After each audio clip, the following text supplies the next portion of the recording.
Happy Friday, guys, and welcome to another episode of Let's Talk Dubs. I'm your host, Bill T. Well, as you can tell by the sound of my voice, I'm a little bit under the weather this week, but notwithstanding that, we're still getting a podcast out for you guys. And this week's podcast is going to be on the late 80s, early 90s, and a lot of that history going through some of the guys that were back there manufacturing some of the posters and T-shirts, and a lot of that stuff that we were getting when we were at the swap meets in the early days of the jamborees and all that stuff, getting the license plates that said it's not a car, it's a Volkswagen, and then the ones that said it's a Type 3, all that stuff. Well, David Craig's the guy that put all that stuff into fruition. He's been involved in manufacturing parts overseas for a long, long time. The story is pretty interesting. We get to touch in a little bit on some of the stuff in the late 90s as Volkswagen started to come after the aftermarket, people that were manufacturing stuff that had images of Volkswagens on it, because they're releasing a new Beetle and lots of things like that. So anyway, it's a good podcast. I know you guys will enjoy it. And David Craig was the owner of a place called Bugs for You up in Grass Valley, California. And then there was a second one started by Rich Kimball down in Southern California. So that's some of the background on this, but you'll get more in detail on this one. But before we get into this podcast, make sure you guys support our sponsors, VW Trends Magazine, a magazine for the people, by the people. Go get their latest issue today, VWTrendsMagazine.com.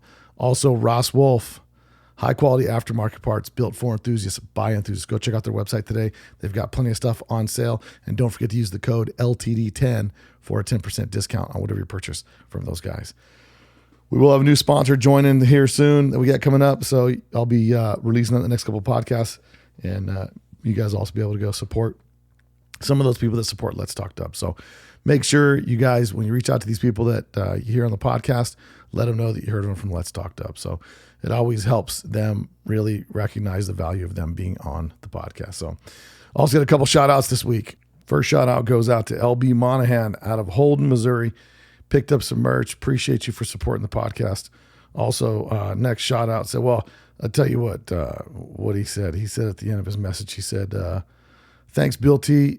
and your brother for the podcast and George's YouTube videos. Makes the ride home less boring. So that's good stuff. Appreciate you for supporting the podcast. Also, Scott Tricomo out of Applegate, California, man. Appreciate you for supporting the podcast. And you guys' stuff should be on your way. He says, love your show. Keep up the great work.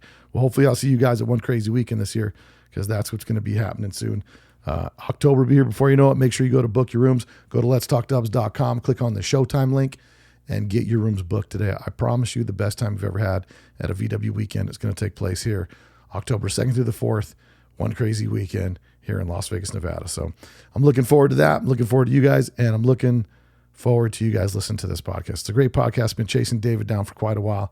We finally got to sit down and rap about his history. He's been in the scene and really behind the scenes for a long, long time. So if it's a small, tiny piece of something or other here and there, he made those clocks with the convertibles and all that stuff back in the day. So he made a ton of parts and pieces that were super cool and kind of things back in the day that used to be keepsakes. And you'll hear all about it in the podcast. So without any further ado, guys, let's get into it this week. David Craig with NSF Designs on this week's Let's Talk Dubs. You probably don't know that there's a new Volkswagen out that doesn't look like a Volkswagen.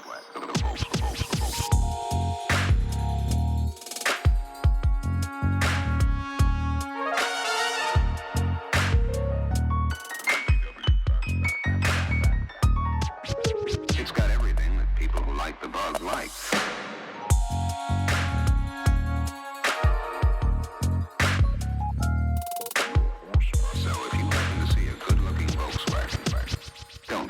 Okay, everybody. So on today's show, I've got a special guest. I consider him a friend now. We've been on the phone 50 times between now and then. And he was first brought to me by Steve Hull. Says, you know who you really ought to talk to is David Craig. He's a guy that's been behind the scenes for a long time.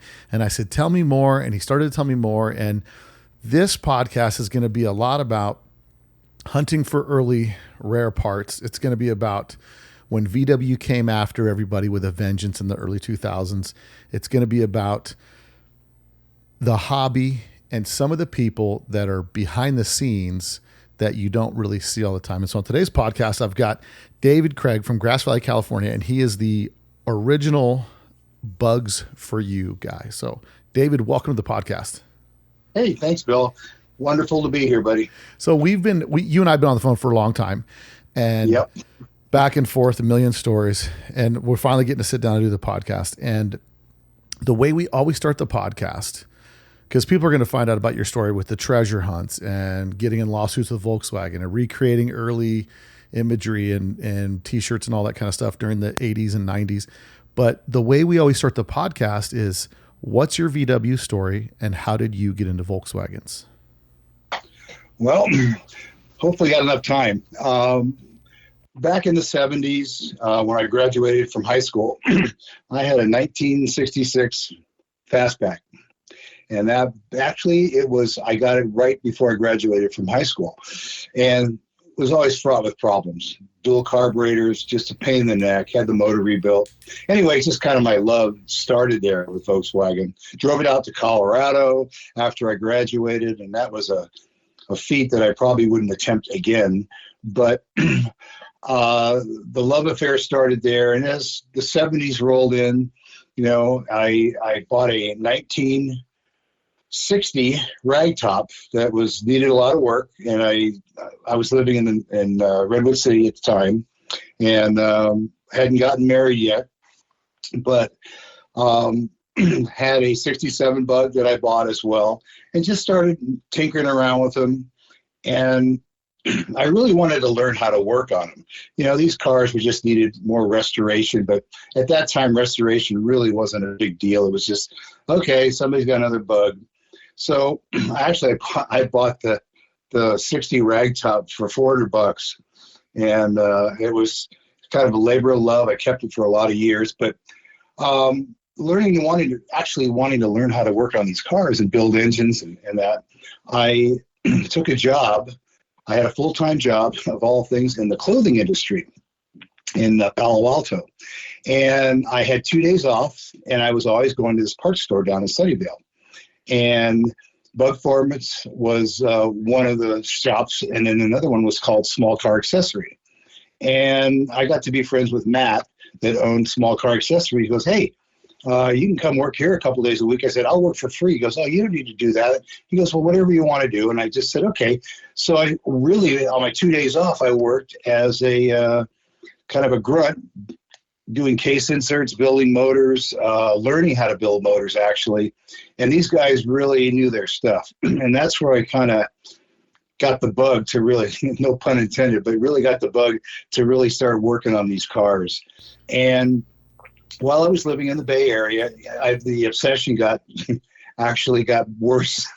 I found a Porsche Volkswagen repair shop in San Carlos that was going out of business. And I met the guy, and he said, hey, take all this stuff for $500. Literally, I filled my whole backyard with Volkswagen and Porsche parts, transmissions. And I mean, you're talking back in 1979, 1980. Right. So my wife goes, and I had gotten married, and I had this really neat backyard in Redwood City. And I mean, I had parts everywhere. I had them in the garage. And I'm going, what am I going to do with all this stuff? And my wife goes, you need to try to get rid of some of this stuff. So I heard about bug-ins and about in Southern California. Everyone goes, oh, you need to take this stuff to swap meets. And I said, okay. So I packed up some stuff, took it to a bug-in, and I had T-shirts. I go, what am I going to call this thing? I go, I'm going to say, hey, Bugs for You sounds kind of fun. And I took my wife and two of my best friends, and we drove to Los Angeles and did the first swap meet at a bug-in. And we killed it. I was like, oh my gosh. I can this imagine. Is amazing. Yeah. Yeah, I mean, but my real kind of like glitch is that I got tired of looking at old greasy, dirty parts. And me being OCD, I had the foresight to have everything either cleaned completely or hot tanked. So all the sheet metal, everything was stripped. So people would come up and they go, wow, where'd you get all this stuff? And I go, and it was clean. And most of the swap meet guys had kind of pretty much dirty parts. So I really got into it going, okay, I've got a little niche here that I can work at and make some extra money on top of my full-time job in the clothing industry. Right. I started doing that, and then I went to a Bugorama with the products in Sacramento, which is pretty much, I was still living in the Bay Area, and that's where I met actually Bob Hull, Steve Hull's dad, and Shorty, and those guys came over to my place in Redwood City and bought parts. And, you got this, old Porsche gearbox, you got all this stuff. So I sold them some parts that were in my backyard. So that's where the relationship started with Bug Formants and actually knowing those guys. But, I could go on and on about all the different people that I was involved with over those few years with collecting parts. So here I'm selling T-shirts, Bugs for You, Grass Valley. I was getting ready to move there. Now, real quick. Where's Grass Valley? Where's the shop? And I go, well, it was always a dream of mine to kind of open up a shop. And I said, well, it hasn't opened yet, but my wife and I are getting ready to relocate because most of my family was in the Grass Valley area, or had moved out of the Bay Area. So we ended up buying our home, loaded all the parts up into in the U-Haul truck and moved everything into my garage here in Grass Valley, and kind of started a little bit of a business with cars, got to know some of the local people that had cars. But honestly, Grass Valley was really a hotbed for vintage parts. I found more stuff here from people that I had in their old backyards, and that's really what was fun, is really finding all those things. So that I was kind of the treasure hunter before treasure hunting was really popular, because just looking for parts. Yeah. So and it seems that like you stumble across one guy who's like, hey, I just need to get rid of these parts. I'll dump them, just come get them. And then that kind of sparks this like, well, hey, this will supplement my hobby. And then kind of opens your eyes to like, man, maybe there's more of this stuff out there. I mean, I realized there was a business that could be had. You're talking back in 79, 80, 81. They had swap meets and stuff going on. Al Martinez used to do the thing at the fairgrounds, and I started doing those kind of shows. But honestly, it became kind of a cash deal. It was really a lot of fun because I was selling all these vintage parts. I wish I had at least 90% of what I sold, because some of the stuff I've got pictures of some of the stuff that we had is like mind blowing. But this is all before, the treasures of Tijuana. This is all stuff that I opened my shop in 1981 in Grass Valley, and little shop on a $3,000 investment into the shop. My dad thought I was crazy. He goes, "You're never going to make it." And I proved him quite wrong. But I had the shop in Grass Valley, and we were still doing swap meets. And, as the community grew in the Volkswagen stuff, and it was really, and getting to know people, and I think I was a pretty good networker. Yeah. But it was at one time after, I could go on and on about all the different places that I shopped and bought products. But, I bought cars and stuff in Grass Valley and restored cars there. Now, I've got a couple questions. So you're in the clothing industry and you start making T-shirts as another revenue source for Bugs for You. Is that what you're doing when you're going to swap meets? Well, because of my clothing interest, and at that time, Bill, really graphic T-shirts were not really out there. They were there, the Bug-In shirts, Drag Days, Bugorama. But I hooked up with a friend of mine who's still to this day a great friend, Kelly Telfer. And his artwork was over the top. It was very, what's the best way to look at it? Cutting edge. Mm-hmm. And I recognized that, but it was my love of the clothing industry, which how many guys can say they love the clothing industry? Right. Barely get their wives to go shopping with them. But I said, hey, T-shirts and clothing. And I saw a market niche there. And I'm going to tell you, we killed it with T-shirts. I mean, killed it. And Kelly was was awesome. He's to this day, he still does a lot of wonderful artwork, but he did a lot of the Volkswagen shops, Bugs Only in San Jose, my friend Rob. He's done Bug Formases. He's done Kelly Park stuff for Rick Spawn. So, I mean, those are the old days, but the T-shirt revenue was just like incredible. We got banned from selling T-shirts because our T-shirts designs were so advanced and so cool that the promoters, when they used to have Baylands, there was a race there, they would not let me sell T-shirts, nor they wouldn't let me sell T-shirts at the Phoenix Bugorama or what. And when they said, no, you can't bring T-shirts because we'd outsell the event shirts. Because the designs were cooler and the quality. Oh, our designs were like unreal. I mean, they really were. Even to this day, they're still pretty cool. What's the first? You remember any of the early shirts that kind of stand out to you that might be? Oh, if absolutely. someone has any There's out there. one in particular. Well, actually, there's two. The number one selling shirt we had was big bold letters on the front says, "Are you my type?" And big black letters. And on the back, it had type 1, type 2, type 3. It had pictures of the cars in color. And I want to tell you, we sold the heck out of those. And Invest in Precious Metal was the second largest. But I mean, I've got pictures of all the different designs, but they were really cutting edge for the early 80s. But like I said, the T-shirt stuff was like, I would take them up to the Seattle shows, the Portland shows. And this is, while I still had Bugs for You in Grass Valley, I would travel up there, selling T-shirts and accessories. Yeah. So, it wasn't so much swap meet. Then it became more of I filled my whole truck with T-shirts. I mean, literally. And I would come back almost empty. And there's also, so you're kind of, because what's interesting, I did a podcast with Ron Rosevier from Auto Haas.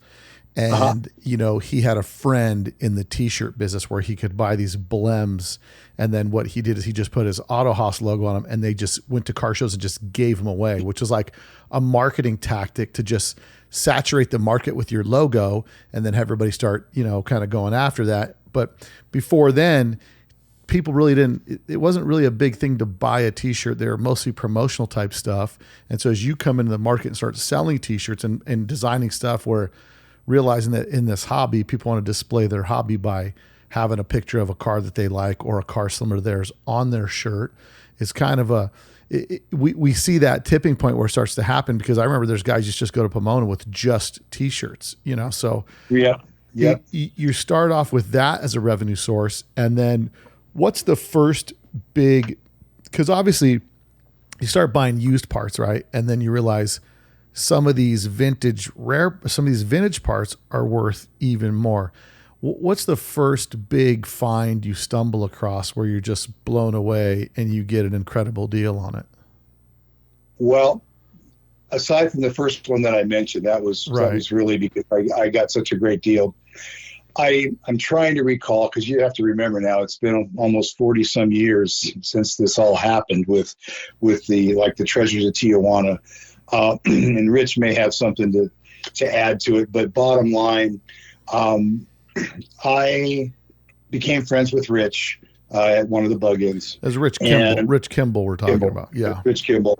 And I started helping him with events.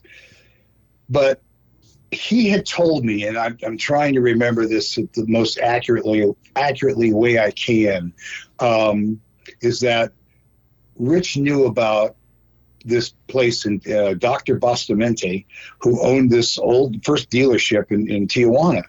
And I believe Rich said, "Hey, Dave, there's a shop down there. Maybe I should reach out." I think he reached out and found out that the parts were still in a storage place.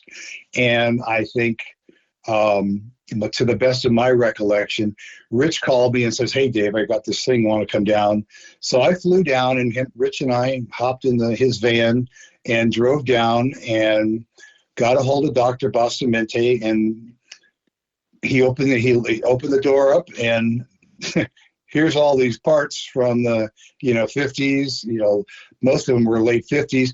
And Rich said to me, "Hey, you want to buy all this stuff? That's great, but I want the literature." So he said, "Anything you find in there in literature, I want to have it, but I want to buy it." Now, in all honesty, I do not remember exactly what I paid for it. but I bought the whole room that he had. And I know Andy had posted some stuff about Rich with opening the door with Dr. Boston Mendy, but I took a picture. But it was funny. It was like, I'm the guy behind with that, and that's fine. I'm perfectly fine with that. We got these parts, and I'll tell you, and I'm a semaphore guy. I was looking for semaphores because I knew how valuable they were even back then. And Rich wrote, "Blessed Dave's heart, he found his semaphores," because I found 2 brand new sets of semaphores, 55 taillights, buzz stuff, church key. I mean, heart taillights. I mean, we really scored here. And I said, so what are we going to do with all this stuff? So I said, well, Rich was kind enough to, we drove it across the border, which we were pretty nervous about bringing a bunch of dirty parts across the border. We put them in his warehouse that he had in Tustin. And, at that point I was going, what am I going to do? How am I going to sell this stuff? And I'll never forget, we had the foresight at that time to call Bob Scott at that time with a vintage Volkswagen. Right. And he sent Tony Moore, who was working for him at the time, down to look at parts, and Mike Hornbecker, another guy, to look at parts. And so we started selling some parts out of there. I did anyway. And the more this went on and on, I go, maybe we should start a store or do something. Well, we kind of hemmed and hawed, and Rich and I talked about it. And I thought this would really be, cool, Bugs for You down in Orange County. Mm-hmm. And then one day, and this is all, I forget the timeline, month went by, somebody got a hold of Rich and said, I hear you're looking for Volkswagen stuff in Tijuana. They did not know that we had already found this earlier stuff, but there was another dealership really that had been out of business. And they contacted Rich, and Rich called me, and I couldn't get on the plane fast enough. So there again, we drove down and walked into this warehouse like, oh my gosh, it was like loaded. So Rich and I, we're just scattered, went in there and started looking at stuff. So we bought a large, we actually went down twice, if I recall, to buy parts, and loaded up Rich's Vanagon and Ron Fleming and I and Rich's wife, Bobby, and at the time, my friend Gary. We all went down there and had stuff piled in his Vanagon. So that really started the whole thing with let's do a store. So we kind of aggressively started looking for a place, and that's kind of how we come to find, well, we were right next to Fat Performance, found a building. Well, the building was there, but the other half we ended up renting and renovating. And so that's where that whole thing started. But, and one thing led to another, but still, long story short, is that's where it started. But then, at some point, going to opening up next to Fat Performance, and you get to know Ron Fleming and those guys. That's it. And Rich knew them because of Rich promoting the Bug-Ins and the drag days and the Baja Cross stuff at Saddleback Park and in Southern California, or in San Diego area. So, it was a perfect match because of his connections, my ability to get the parts. Not that Rich couldn't, but it was really, we had a ball. I mean, it was just a fun thing. Yeah. And, all the people that we ran into, and when we opened up Bugs for You, we actually hired Jeff Walters, the infamous Jeff Walters of Soto fame. And he was working with us, and Ted Allen from Truhoff. And we hired those guys, and we just had good people that were connected in the industry. And Rich had all the great connections with Hot BW magazine. So it really kind of snowballed. It just got better and better and better. And people loved reading stuff. I did too. But it was really the fun part. It was finding all these parts and stuff like that. So, and you guys are a little bit ahead of the curve because you're doing the vintage thing when the custom thing is at its highest peak. Right, the custom cars, and, the Cowlook stuff, the 80s builds, all that stuff. Now, I do recall you and I having a conversation where when Filter Dynamics shut down, you have a story about something with that. When who shut down? Filter Dynamics that used to own Impy, Or maybe it was Impy version 2.0. It wasn't filtered. I mean, it was just empty. They had a warehouse or their facility that had all these parts upstairs. And Dan Weldon said, "Hey, Dave, why don't you come over here and take a look at this stuff?" So I found in the box the MP camber compensators, all kind of. We just loaded up. And at that time, I had stepped away from Bugs for You. And I was kind of on my own, still looking for parts, finding stuff, and doing shows. Our T-shirt business. That's where having the store in Grass Valley was just, I could focus on that. I had a newborn at the time, my oldest son Rory, and at the time, I spending so much time back and forth to Los Angeles, and my manager at my store in Grass Valley said, "Dave, you really need to think about your kid's going to grow up if you're traveling back and forth." And it kind of hit me. And long story short, we don't need to get all the details, but I stepped away and continued doing the Volkswagen store till '89 in Grass Valley, but still was looking for parts, buying stuff, but, finding stuff. And everyone would start calling, "Hey, I got this, I got that." And, over the years, it just, it kind of snowballed. And then, '89, it was time to step away because I was doing Vintage Impressions, which is another company that I started, was making Wolfsburg Crest, badges, all those type of things. And that became quite a business. I was able to do that. So I started manufacturing, which, by the way, Rich and I had not gotten together. Rich started, him and I were doing pins at the Bug-In, little lapel pins with the cars. Yeah. And started putting me in the track of overseas manufacturing. And then one thing led to another, and a lot of people that were involved. And I started thinking, wow, I can reproduce this. I can make this. So it really, to this day, that's what I still do.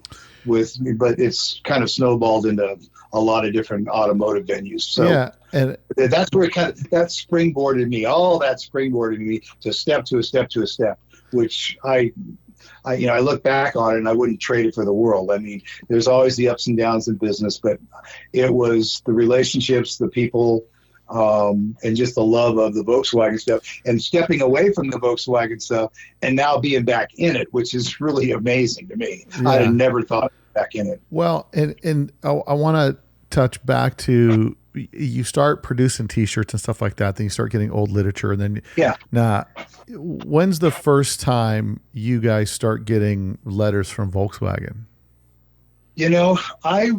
I wasn't really involved too much. I just remember that I painted in the store in orange. We were painting and getting ready to open Bugs for You. And I painted a VW logo in blue that it was visible from the street, and it was in a window. And right around the corner was Volkswagen. I think it's rent-free Volkswagen. Mm-hmm. And somehow, and I'm shooting from the hip, trying to remember all the details.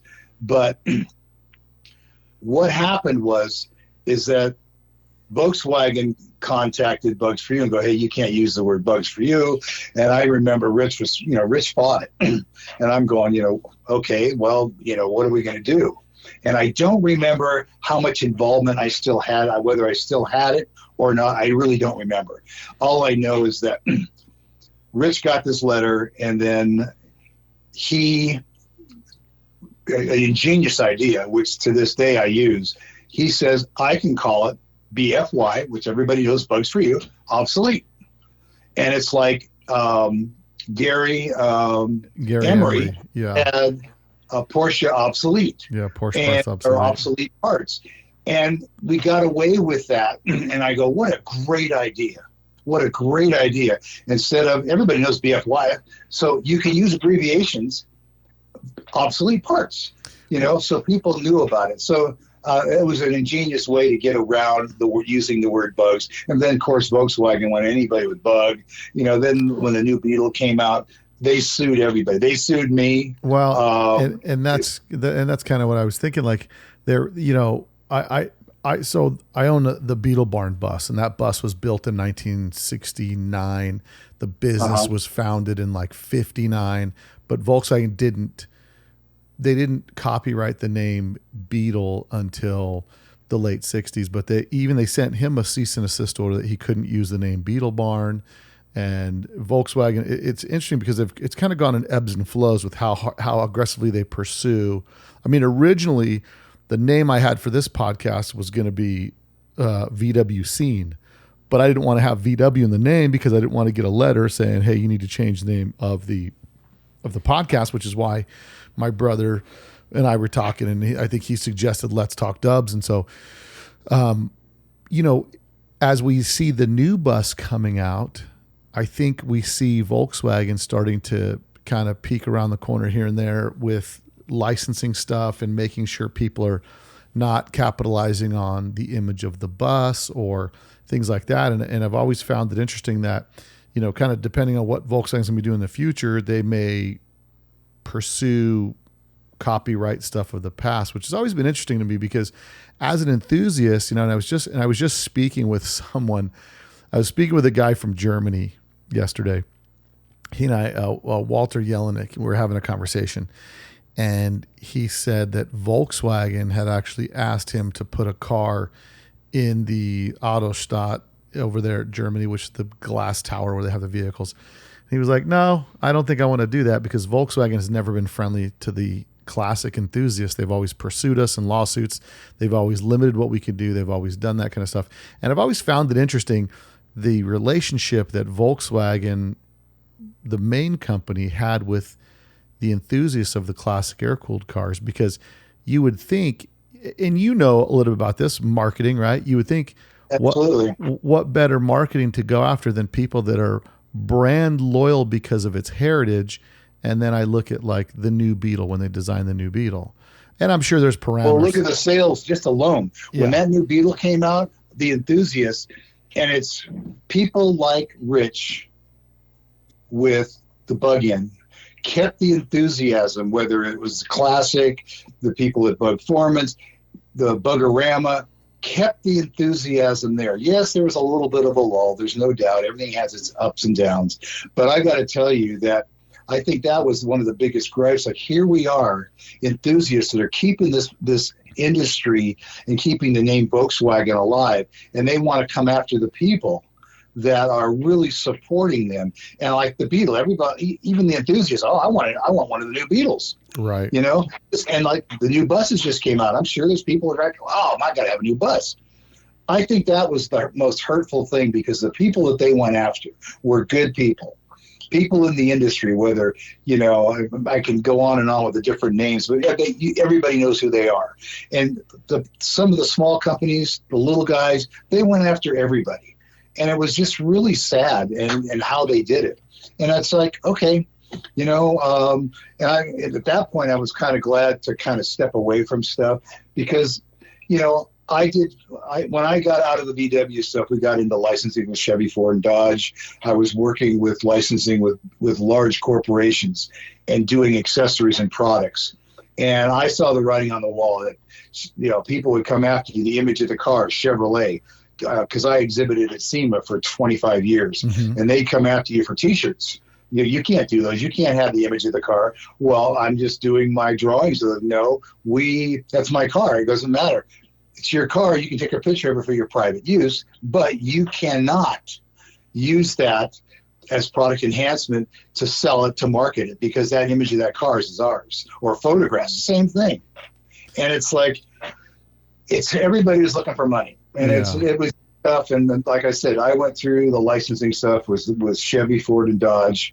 Now I just manufacture for the licensees. I agree with you, Bill. It makes it rough. Yeah, that brings me to a question.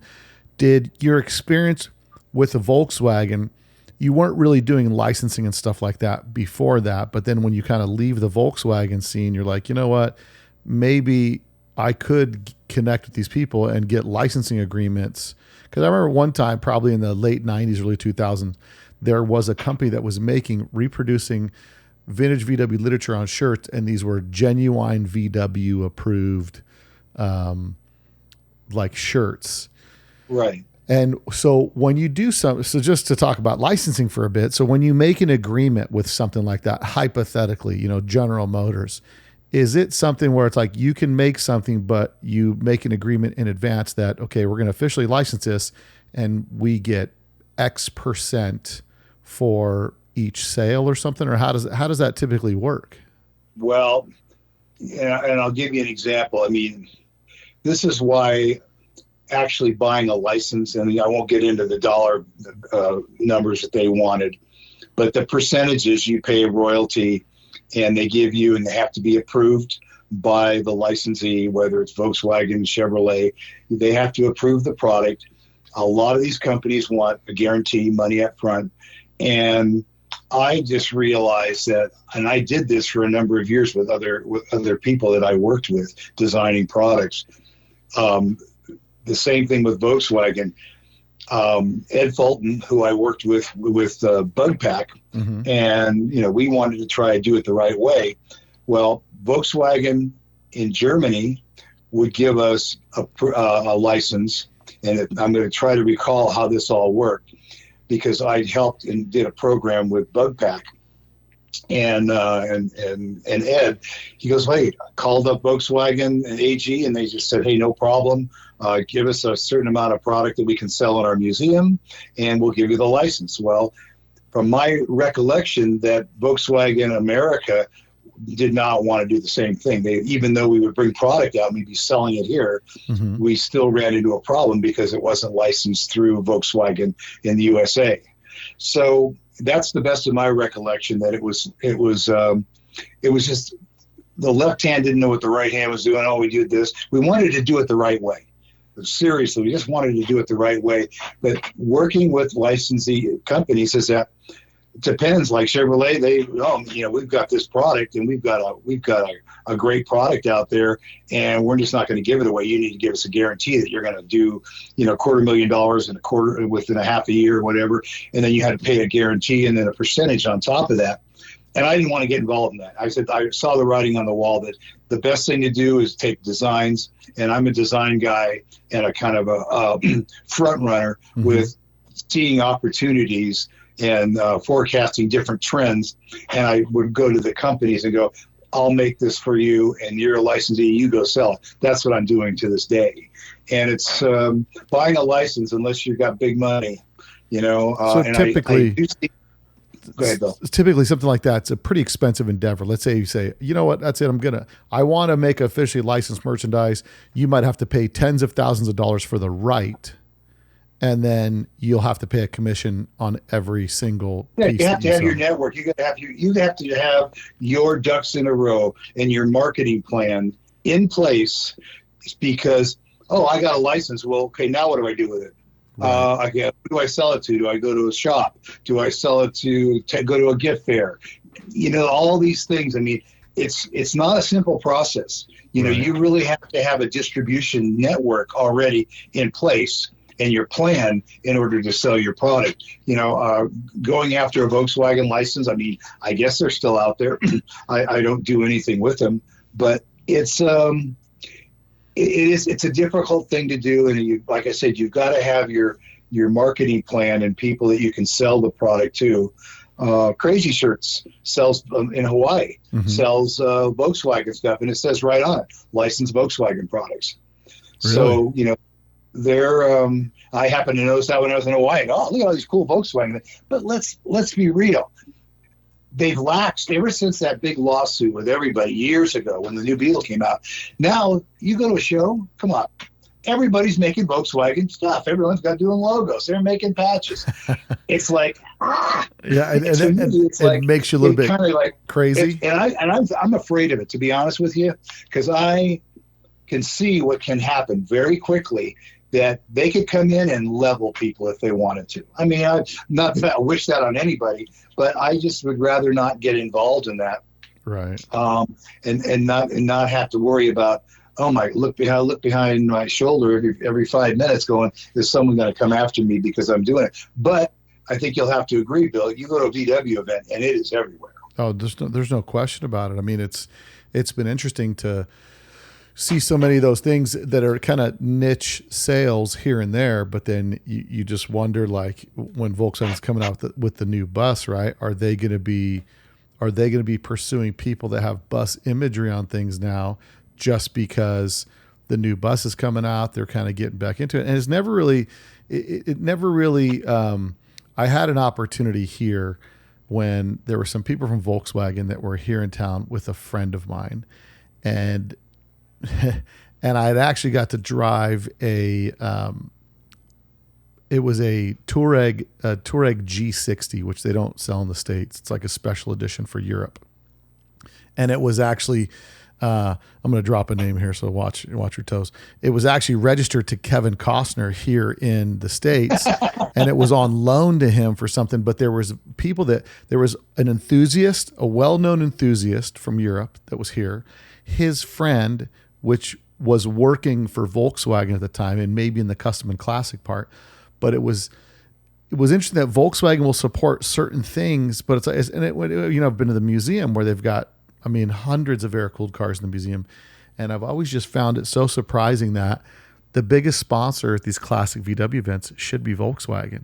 You know what I mean? Like, you have a market of people to pick from already that would be brand loyal, that would buy the product. And it seems interesting to me that they never reach out to us, the enthusiast, to say like, hey, if we were going to build a new bus and we've got to work within these parameters, what do you think? Like, in other words, they take it to a different test bed to figure out what they're going to do, because like the new Beetle was novel when it came out, right? But it looked like a girl's car to me. And I'm like, yeah, I'm being serious, right? Now the second gen new Beetle, more aggressive stance, a little cooler styling, a little like something I would want. But now, as things are starting to, obviously the new Beetle's gone now, and as things are starting to evolve with that, now some of the new Beetles will probably start going up in value for the early models and the specific, minute niche details. But I think, as everything goes in cycles, things become collectible again. But with the new bus coming out, I just did a video on my YouTube channel where I compare my buddy's 21 window to the new bus and the electric bus, and they're not even the same realm of similarity on any stretch. Right. And I just can't figure out for the life of me why Volkswagen just won't go to their number one core market base. You're talking, there's 40 million Volkswagens built, just Beetles, and you're looking at the classic VW history, which it's got to be hundreds of millions of dollars industry. I'm just taking a guess, but Impy, if I had to guess what Impy does in sales, it's got to be, I would have to say close to 100 million a year. I don't know. They supply worldwide. I don't know. I could be way off, but I don't know. Well, the enthusiasm is, for me in particular, because being around it for so many years and then actually stepping away, like I said, pardon me, to pursue other interests in the automotive world. I see this resurgence over this last maybe 10 years. And I can honestly say, I just would love to do a shout out, in which I will, to all the steps that I've been involved with. And even though I've stepped away and now gotten back into doing other products with another episode of Let's Talk. With other products, all the people that I've been involved with that I just love because of, they wouldn't have got me to this point, whether it was my involvement buying parts, starting Bugs for You, working with Rich, working with his son, working with all the different people, the Ron Flemings, the vintage Volkswagen guys with Tony Moore, all Bugs Only, Ray, Bug Formats, all these guys that have got me to this place because of my involvement with all these different people. And, it really has been, it's kind of a full circle for me because it's really where I started, and it's just so, it's heartwarming for lack of a better word, because I love working with all these guys over all these years, but I would have never gotten to where I'm at right now. And as I'm 73 and I still love what I do. And it's it's just exciting. It's still fun for me to see how the enthusiasm is still there. But to your point, Bill, is that I'm glad to see the enthusiasm and the people that are keeping it alive, like people like yourself doing these and wanting some of the history behind what started a lot of this. Yes, I'm sure the stories we could go on and on and on for days. And I've kind of given you the real Reader's Digest version of it. But, there's so many people, integral people that have got it to where it's at. And, I start to see, it's like the racetrack for Buggins, kind of going away and getting torn down, Irwindale, and where are you going to go from here? Just keep trying to keep it alive with all these different events, with what you're doing, what Andy's doing, what anybody's doing globally to keep this thing alive in Europe. I don't know how much longer it's going to last. I mean, we're all kind of getting a little bit older. You're kind of a newer generation. Right. Well, I mean, and you probably said that in the 80s. How much longer can this happen? How much longer will people be buying it kind of slowed down for a while. And, the vintage stuff, we were, other than vintage Volkswagen, we were really at the forefront of restorations and finding parts and all those progressions, finding like Jeff Walters going all over to South America, my old business partner, Troy from Busboys. All these people have been in my life and got me where I was going. But it's like, oh my gosh, if this wouldn't have happened, this wouldn't have happened. But, how many more treasures can we find? I mean, I know they're out there. I drive by an old 1960 Bug every day, and it's been sitting on this hill. It's just collecting dust. Right. I'm sure the people will go, somebody's got to come by and say they wanted to buy it. But I just hope that the industry just stays alive. And I think what Emby's doing with all the stuff that they're doing, the quality that they're doing, I just admire that. I think it's really cool seeing that the torch is being passed from the younger generation and keeping it going, because the cars are cool. It's just how expensive they are now. That's what blows me. Building a motor, I was floored. Yeah, we used to build motors for $400 or $500, and now they're like $4,000 or $5,000 for a stock 1600. Now, do you happen to have any Volkswagens currently that you own? No, I tell you, I wish I did. Believe me. Yeah, I would be more than retired. Well, I am retired, but just the vehicles that I've owned, I mean, we can all say that. No, I don't, to answer the question. I wish I did. My wife won't let me drive one, so unless it's a new Beetle. And I'm trying to find one. No, it's either a Porsche Boxster that I've owned, and and my Toyotas. That's about it. Now, let me ask this question, because you've kind of specialized in manufacturing stuff overseas, right? I mean, you've been doing this for a really long time. With that, correct. And that's what started me, was I saying, when Rich and I were doing little lapel pins, and just one thing led to another. But yes, that's what kind of springboarded me into what I'm doing now. So what would be the most surprising thing that you thought would be easy to make that was really difficult, and vice versa? Like, what was something that you thought would be really difficult to make and it turned out really easy to make? And what are some of the winners and what are some of the stinkers that you've done? In regards to Volkswagen stuff, are we talking about, Bill, or just parts in general? I mean, both Volkswagen parts or parts in general. Like, was there anything Volkswagen wise you thought, man, if we could reproduce this, we'd sell 1 million of them? And you went on a limb and you had something made, and then you kind of looked at it and thought, wow, this is no good. I mean, or anything in general. Did you ever get into reproducing VW stuff, like actual stuff that's no longer available? Well, the only thing we did initially was the Wolfsburg Crest. Mm-hmm. And, we did those, and those went over really well. We did the black and the black ones. And then we did a kind of a weird color one, which was white. Mm-hmm. And those were a mistake. I don't know how the heck they got done, but I remember when we got them, and Rich goes, what are we doing with these? I said, yeah, I don't know. They made a mistake. And then we did the blue ones. But then I think, trying to remember, the Wolfsburg Crests were really a big deal because we sold a lot of them. At that time, nobody was really making them. Mm-hmm. And, then oh gosh, I'm trying to remember. That was really one of the best winners. And then the posters. Honestly, when I saw Rich took a picture of Bob Comberg of all the split windows, which a lot of Volkswagen guys will remember. And I was working with a graphics company at the time. I knew of a poster company. And I said, Rich, this would be an awesome poster. And these guys I was working with were doing a full line of endangered species for animals. And I go, wow, we could do that. And the posters would be a hit with endangered species. So Rich gave me the image, and we kind of partnered on this thing, and we sold posters, and we sold a lot. It was the largest selling poster that this company ever produced. Really? Was that Volkswagen poster. Then I'm going, hey, I'm on to something.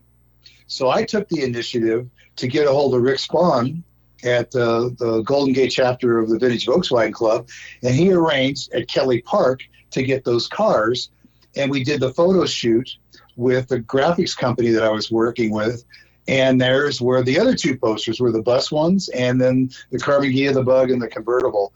That's at the gas station, and we did the endangered species. We killed it. We just killed it. Those posters were like the bomb. Well, so you look at, I don't remember anything, to really be honest with you, that was really a bad deal in any of the little Volkswagen stuff we did, because the market was there. Right. I think it's gotten tougher. T-shirts, of course. But Bill, going back to the T-shirts, everybody started jumping on the T-shirt business. Right. I mean, it was, instead of just me and maybe one other person, it was like 15 or 20 or 30 guys selling T-shirts. Look at it now. Get online. So, like I said, I was at the forefront, but the T-shirts, the posters, and like the reproduction Wolfsburg crest really were the hits. I don't really think that we really had any really duds that I remember having to keep. And the clock, the little clock that you have. Yep. With the convertible.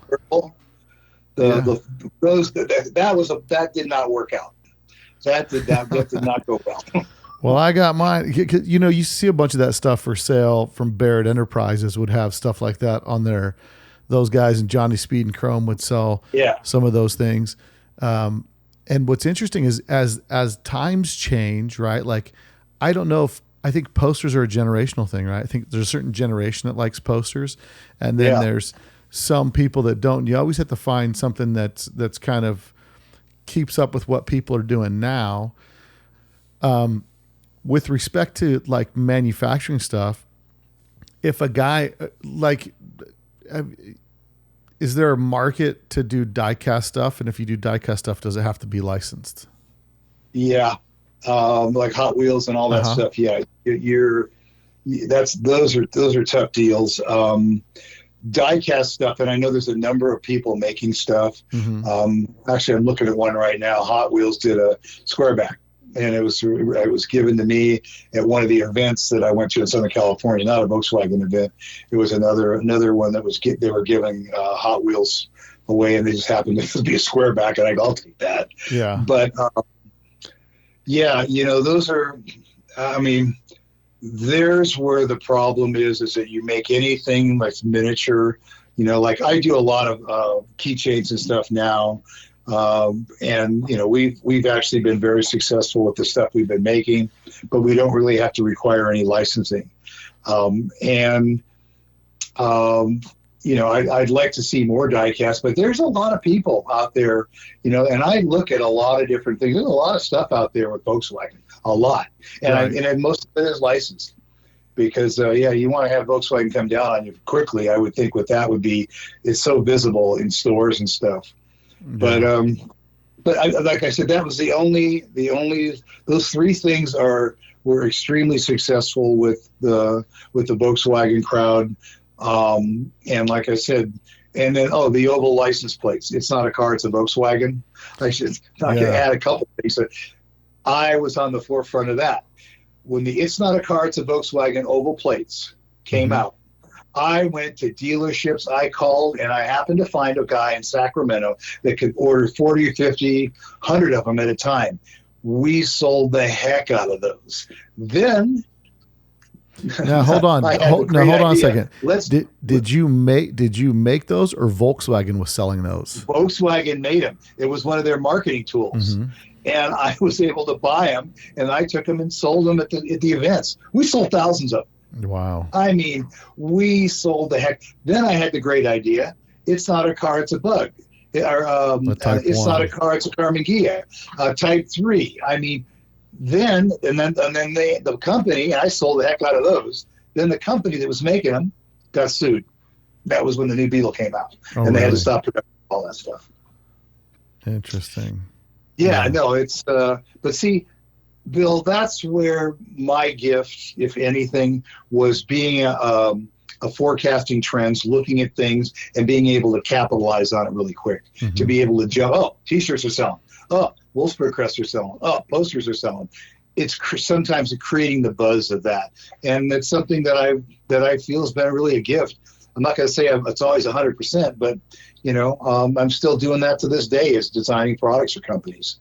Yeah, and it's worked out real well. So that's why I don't want to retire. No, I mean, they say if you do something you love, you're not really working. I guess it's kind of the same as the treasure hunt thing, right? It's like, you'll find some parts, you're going to wonder what's going to sell, what's not going to sell. But then even if in the remanufacture stuff, if you're going to remanufacture stuff, you're thinking, hey, this would be a great idea.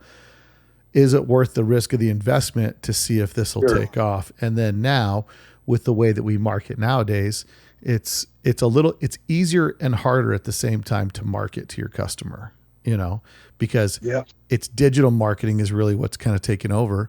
And how can you digitally market? Every day I'm looking at stuff. Yesterday I'm doing and maybe we're a different generation of people. I'm doing a podcast yesterday with a guy, and as he's talking to me, we're talking about remote control cars. In the middle of the podcast, I'm buying this remote control car that this guy's talking about. I'm like, I'm going to get one of those. And it's just like, we have access now to things so readily that things kind of become more of an impulse purchase to some degree. And that's why the shows, Bill, going to the events will always be the best way to market things and to get your stuff out there.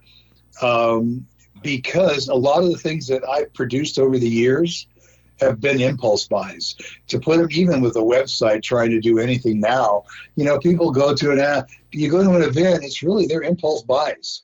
The jewelry stuff that we manufacture, the key manufacture, they're impulse buys. I've done brick and mortar because we exhibited it with SEMA for 25 years. We have brick and mortar stores. They sell nothing.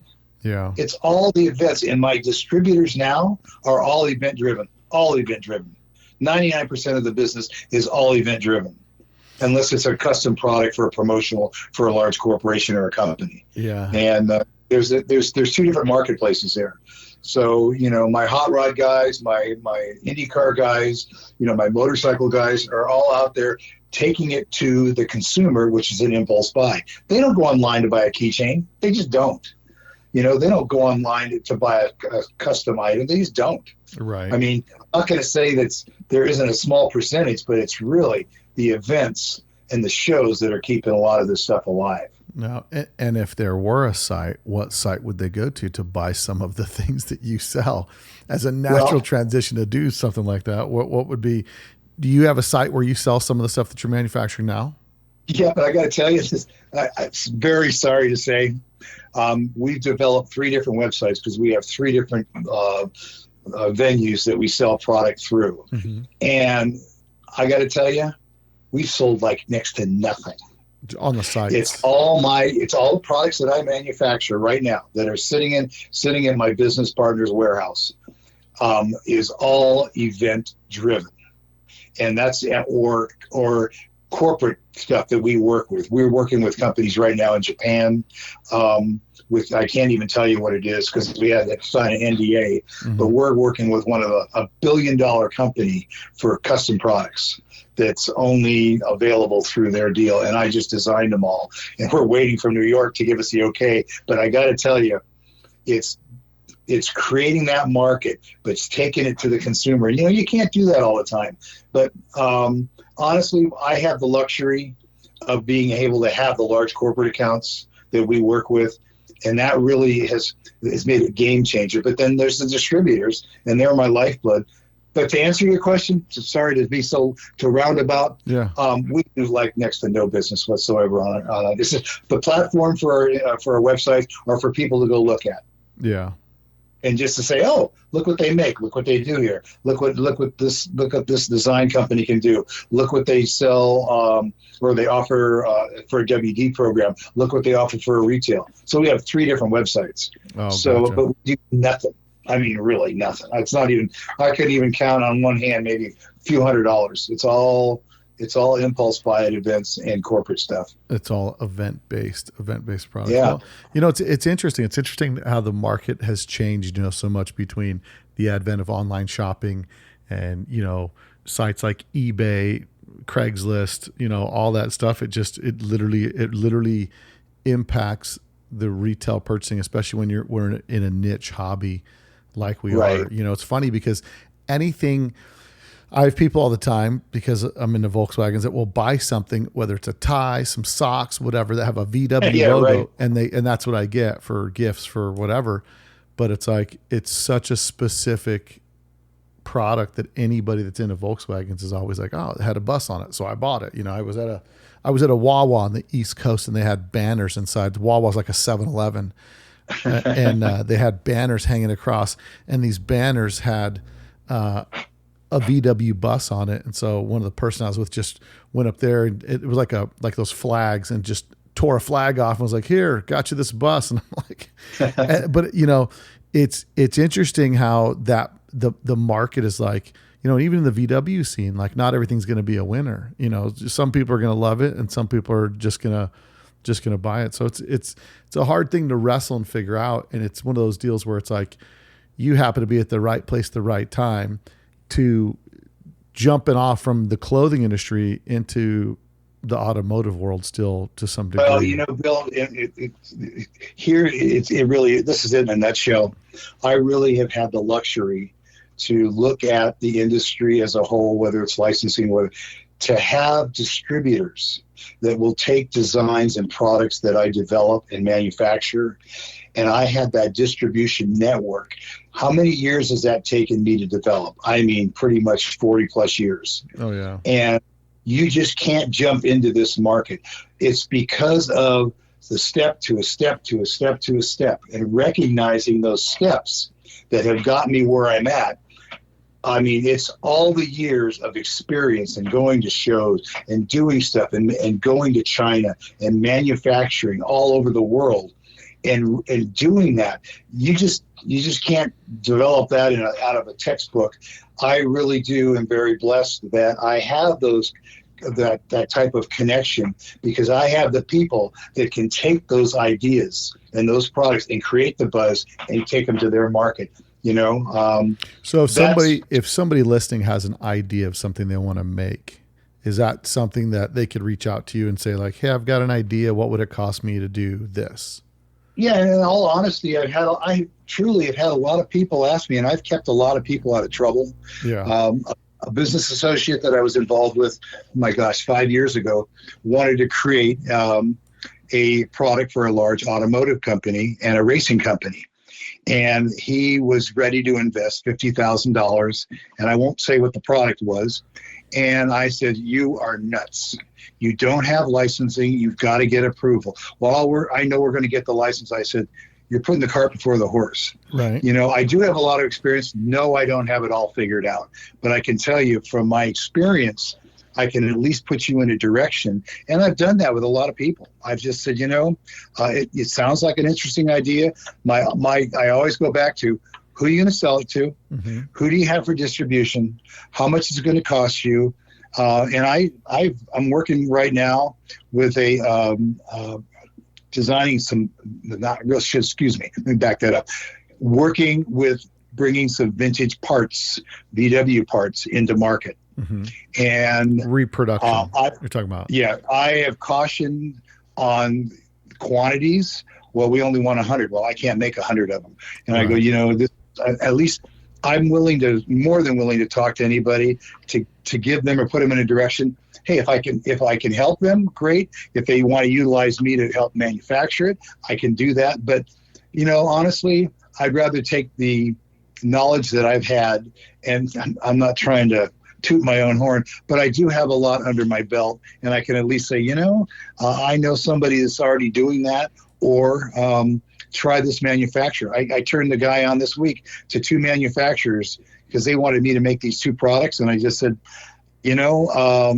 I'm not going to be able to do them here. You're going to have to order thousands of them. And I said, I found 2 companies. I took the time to find the companies and put them on their way.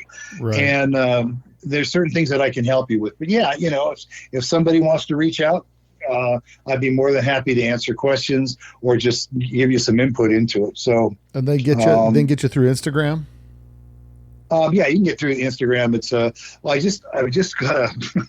I just opened up a new account. It's called it's Bugs for You. It was Bugs for You Obsolete.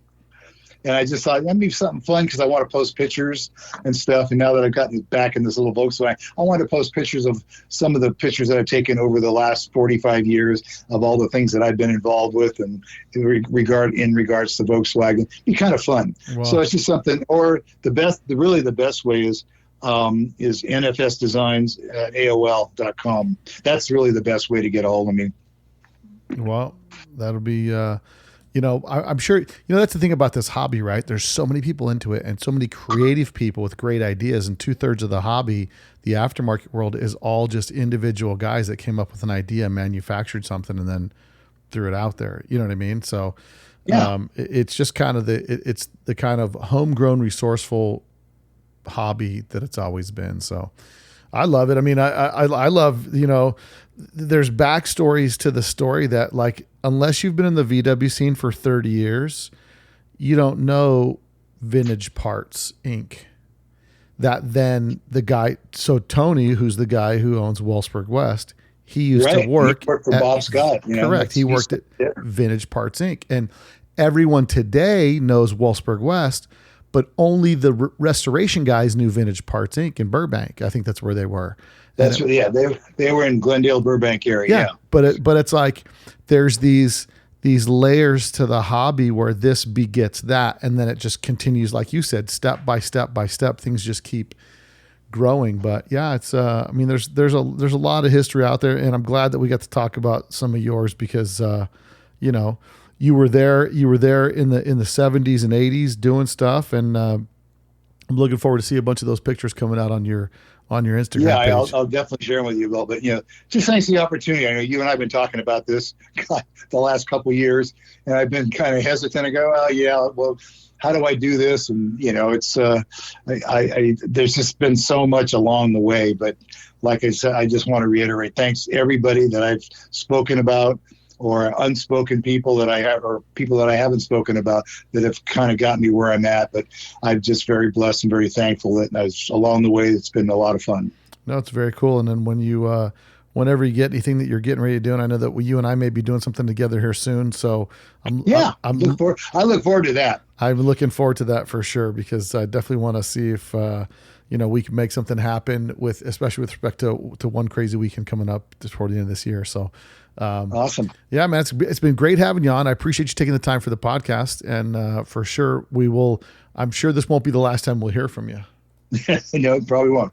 Thank you, Brother Bill. You got it, brother. You got it. Well, if you liked that podcast, and I'm sure you did, make sure you share Let's Talk Dubs with all your friends and your fellow VW enthusiasts out there, man.